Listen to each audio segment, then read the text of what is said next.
since we've talked about pensioners, let's start with pensioners.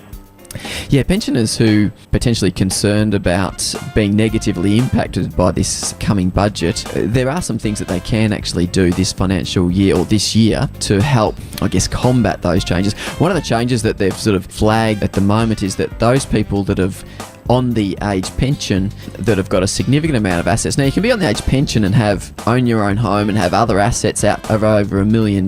So that's one of the areas that the government is potentially thinking about scaling back. But a strategy to combat this is that if pensioners move their superannuation monies to pension phase before the 1st of January 2015, this will mean that those pensions won't be deemed and therefore they could potentially get a higher level of age pension. Is it something that it's easy for people to do? Because I think people are always just a little bit nervous about doing things like this because it sounds complicated. Yeah, sometimes get a bit confused about superannuation and what phase they're in, but it is a relatively simple thing. If you've got a superannuation account that you've been putting money into, that's called the accumulation phase because you're putting money into it. To get it into pension phase, what you need to do is open a new account called generally it's an allocated pension or an account-based pension.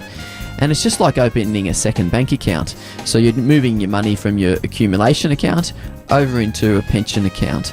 And generally your super fund can help you facilitate that. It's not as difficult as you might first think.